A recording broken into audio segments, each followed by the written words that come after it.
저는 이제 정치도 다 그만두고 그렇기 때문에 이런 얘기를 해도 이제 겁이 날 게 없어요. 그런데 한국의 정치인들이나 법조계에 있는 사람들, 그 대형 로펌이나 이런 사람들 비판을 잘 못합니다. 그 사람들이 현 정부 안에도 굉장히 큰 백들을 다 가지고 있어요. 로펌이 큰 걸 다 움직여요. 이 나라 재벌들이나 이런 것까지. 바로 지금 그런 장벽에 이분들이 막다들여 있으면서도 이 일들을 하고 계신 겁니다. 적극적으로 좀 도와줍시다. 감사합니다. 지금 이제 첫 번째 순서인 징용의 그 배경으로 우리 하영주 변호사님께서 법적인 그 배경을 간단히 말씀드리시겠죠. 네, 반갑습니다. 방금 소개받은 법무빈 법조의 하영주 변호사입니다. 앞서 우리 신진 교수님, 그다음에 우리 이부영 원장님 좋은 말씀 주셨습니다. 특히 우리 신진 교수님이 말씀하신 거 많이 공감하고 있습니다. 무슨 말씀이냐? 우리가 궁극적으로 이기기 위해서는 증거가 필요합니다. 내가 억울하다, 분하다, 이것만 갖고는 이길 수가 없습니다. 왜? 자, 독일처럼 일본이 피해자에게 배상을 책임을 인정하고 적극적으로 나온다면 문제가 되지 않습니다. 근데 지금도 일본은 자기가 잘못한 것이 없다고 합니다. 그러면 우리는 일본 보고 네가 나 때렸지 않느냐 라고 얘기했는데 일본은 내가 너 언제 때렸느냐, 그렇죠, 이런 식으로 하고 있습니다. 그러면 여기서 우리가 해야 할 일은 뭐겠습니까? 그렇죠. 즉 네가 이렇게 해서 나를 때린 게 맞지 않느냐, 너 이거 인정해라, 그 증거로 이런 것이 있다 라고 뭡니까? 논리적으로 설득을 하고 이겨내야죠. 그러기 위해서는 아까 우리 신진 교수님 말씀하신 대로 많은 증거 자료가 필요합니다. 그다음에 또 아까 이우영 의장님 말씀하신 대로 우리가 명확하게 이 소송이 왜 이루어지고 왜 우리가 이겨야 되고 우리한테 왜 정당성이 있는지에 대해서 우리가 역사적으로 인식하고 있어야 됩니다. 자, 법적으로 대법원 판결이 이렇고 뭐 우리나라에 재판 가능성이 있고, 그렇죠, 여기에 대해서 소멸시효가 완성되지 않았고 이런 거는 우리 법률가가 판단할 수 있습니다. 하지만 여러분도 여기에 발맞춰서 내가 왜 상대방에게 이것을 청구할 수 있으며 내 권리가 왜 정당한지에 대해서 충분히 설명할 수 있는 논거가 있어야지, 단순히 내가 너한테 피해를 입었다, 그러니까 너 돈 달라, 이런 얘기는 안 된다는 얘기입니다. 무슨 말씀인지 아시겠죠? 예. 자, 그럼 여기에 관해서 제가 몇 가지 말씀드릴게요. 지금 현재 가장 큰 문제점이 뭐냐, 일본의 시각은 한일 합방이 정당한 것이다. 이것에 의해서 이루어진 식민지 지배나 국민 총동원령에 의한 징용이나 이런 것은 모두 정당한 것이다. 그러니까 법적으로 책임이 없다 라는 것이 이번이 논리고, 그 다음에 두 번째는 설사 책임이 있다 하더라도 이미 시간이 많이 지나서 너희들이 달라고 하시는 것이 지났다, 이미 소멸했다, 시간이 많이 지나서 난 더 이상 줄 필요가 없다. 그리고 그것도 안 되는 무엇을 이야기하느냐, 그리고 이 문제에 대해서 우리는 이미 1965년에 한국 정부랑 다 협의해서 끝냈다. 근데 뭘 더 달라고 하느냐, 이것이 일본의 논거입니다. 그럼 우리가 이기기 위해서 무엇을 해야 될 것이냐, 이러한 일본의 논거를 깨야 됩니다. 자, 시각의 차이가 분명해요. 일본은 우린 정당한 지배였다, 우린 책임이 없다, 우리는 한일합방 문제와는 불법 강경에 서 무효다, 식민지배 무효다. 그럼 이 시각 차이를 어떻게 해결할 수 있냐? 자, 그럼 봅시다. 2차 대전 이후 일본은 패망한 후에 자, 어떤 국가가 됐습니까? 독일과 더불어서. 여러분 잘 아시잖아요. 전범 국가가 됐지 않습니까? 그다음에 전쟁을 일으킨 사람은 잡혀서 뭘 받았습니까? 전범 재판을 받았잖아요. 그렇죠? 자, 전 세계가 일본을 뭡니까?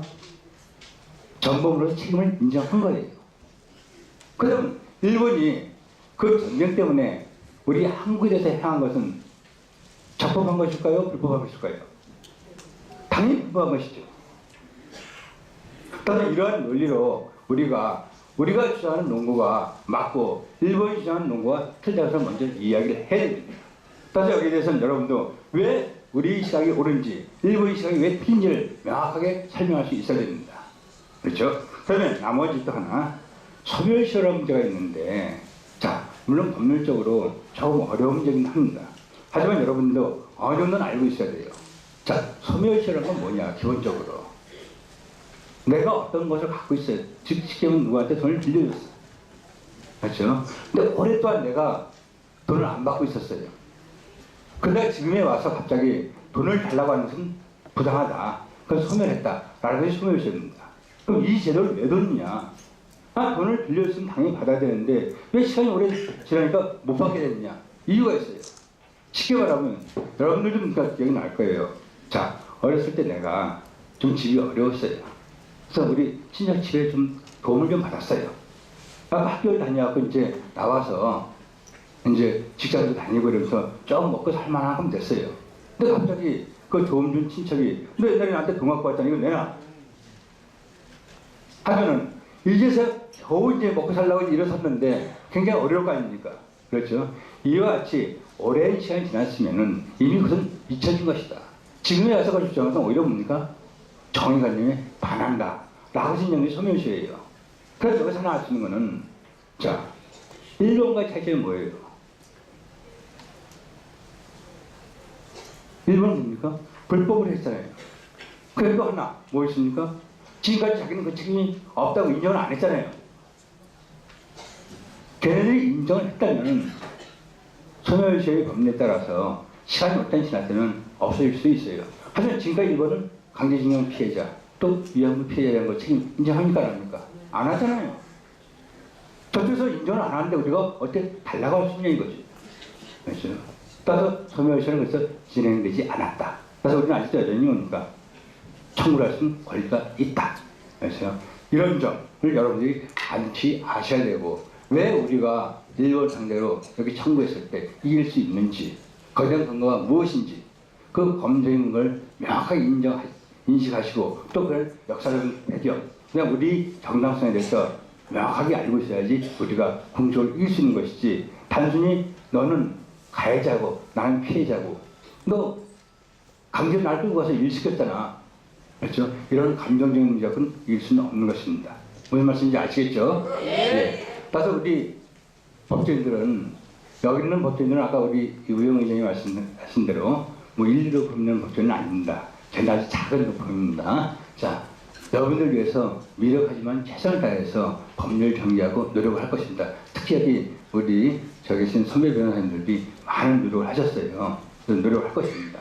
그래서 여러분들이 여기에 대해서 많이 힘을 실어주시고 또 아까 우리 신진 교수님 말씀하신 대로 증거자료도 확보해 주시고 하면 우리가 앞으로 소송색인데 큰 도움이 될 것 같습니다. 이것을 제가 간단히 마치러 가겠습니다. 고맙습니다. 감사합니다. 하영주 변호사님 수고하셨습니다.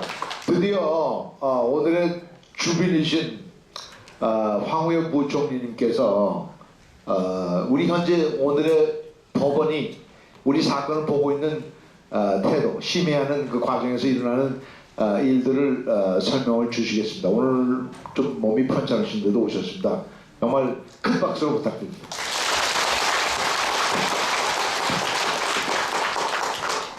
시간이 많이 갔기 때문에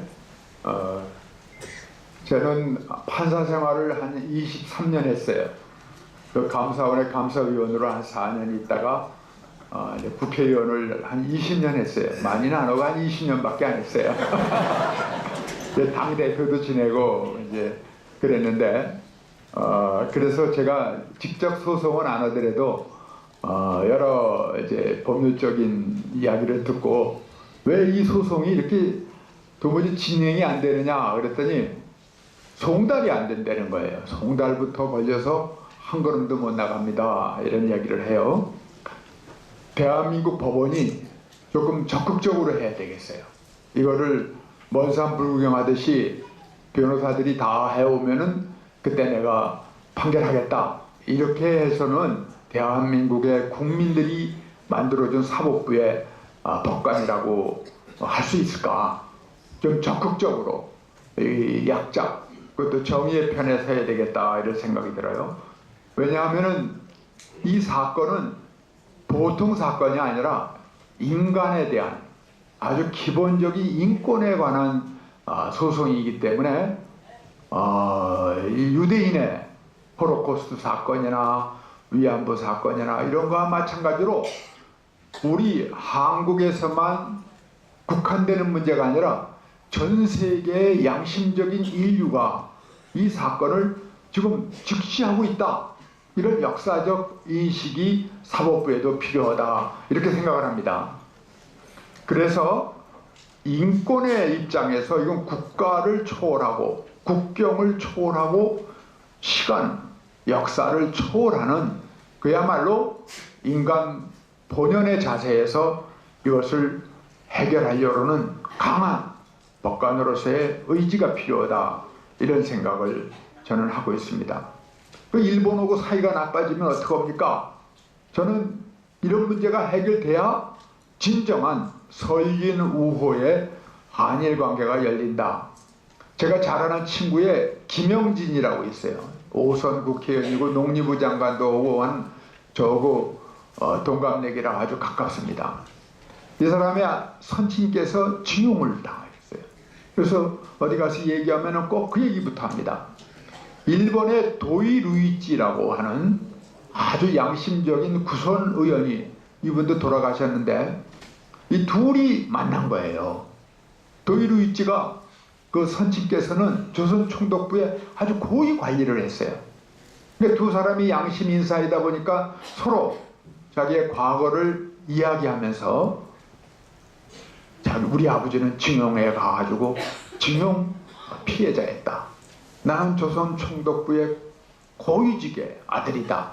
이런 얘기를 하다가 두 사람이 아주 의기가 투합을 해서 그럼 우리 양국이 문제를 해결하려면은 양국의 현안에 대해서 우리 둘이 힘을 합치자. 이래서 도이 루이치가 도이 루이치 의원이 부선 의원인데도 김영진 의원하고 모든 일을 같이 한 거예요. 나중에 이것 때문에 일본에서 정치적인 핍박도 받고 그런 걸로 제가 알고 있습니다만은, 그러나 두 분의 우정, 또 이 김영진 의원은 도이 루이치 의원이 무슨 일을 한다면 적극 가서 함께 일을 하는 걸 봤습니다. 아마 이러한 오늘 이런 일이 있을 때에는 도이 루이치 의원 우리 살아계셨다면 이 자리에 오셔서 아주 중요한 발언을 할 수 있는 그런 분이에요. 저는 이런 문제를 해결해야만 우리 한일의 진정한 설린 우호가 진행이 된다. 이런 걸 보았을 때 일본에 대해서 여러 가지 생각하시는 분들도 이거는 다르게 봐야 된다. 그래서 우리는 여기에 대해서 먼저 진실을 분명해야 됩니다. 오늘 여러분들이 얘기하시는 걸 들어보니까 잘 기록도 하고 진실을 보존해야 된다. 그리고 일본과 그 가해자에 섰던 기업들은 진정 어린 사죄를 해야 된다. 그래서 이런 사죄가 모든 것의 출발이다. 그리고 마땅한 배상을 해야 된다. 이렇게 세 단계에 우리가 접근을 해야 되는데, 우리가 참다 지금 소송까지 갔는데 소송이 꿈쩍을 못한다고 하는 이유는 이러한 이 사건의 중요한 의미와 또 이것이 장래 우리 후손들에게 얼마나 큰 의미를 갖느냐에 대한 우리가 몰지각한 입장에서 나오는 것이지, 이 부분에 대해서는 사법부에서부터 적극적인 입장을 취해야 되고, 이외 소송을 할 때 기업들이 서류를 바꿔서 아무 조치를 안 하는 거예요. 또 이 서류를 갖다 줘도 이걸 이리저리 회피해서 결국은 송달이 안 된다 라고 법원에서 얘기하는데, 우리가 검토한 바에 의하면은 헤이그 국제소송의 송달에 관한 헤이그 조약이, 헤이그 협약이 있습니다. 헤이그 협약에 보면은 소송 서류가 피고에게 어떠한 방법으로도 전달이 된 다음에 6개월이 지나는데도 미적 될 때에는 법관이 적극적으로 나서서 소송을 진행해라, 이런 조항이 있어요.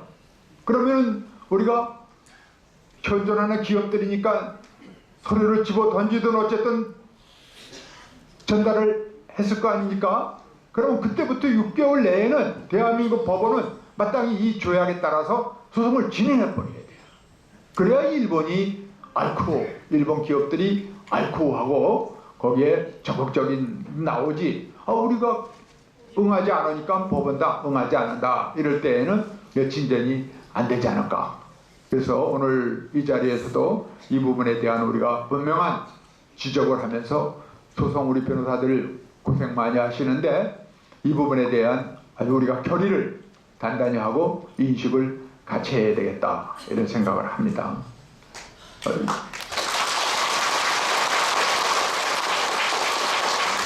또 무슨 원고 자격이 있냐 없냐 이런 이야기를 해요. 우리는 분명히 아는데 자기들은 모르겠다는 거예요. 그 사람이 그 사람인지 뭐 그 사람이 그런 일이 있었는지 내가 어떻게 아느냐 이렇게 오리발 내미듯이 하는데 이거는 양국 정부가 관계 자료를 공공성, 인권의 차원에서 전부 법원에다 오히려 줘야 될 것이고 법원은 그걸 요구를 해야 됩니다. 그래서 확인 작업에 들어가야죠. 우리 이 필부인 징용 당사자들이나 징용 우리 근로자들의 후손들이 그걸 어떻게 일일이 해놓습니까? 문서가 전부 그쪽에 있는데. 그렇기 때문에 이거는 집권 명령으로 법원이 대한민국 정부에도 요구를 하고 일본 정부와 일본 회사에도 요구하고는 적극적인 심리가 필요하다. 그러면은 인권에 지장이 있는 거 아닙니까? 나는 그 내 징용 갔다 왔다는 걸 나는 숨기고 싶은데 나는 내 인권을 어떻게 하란 말입니까? 라는 말할 사람이 있다는 거예요. 있을 수 있다는 거예요. 그런 사람 난 없다고 봅니다. 그런 사람 있겠어요? 근데 그러한 논리로 이거는 공개를 못한다 이런 이야기를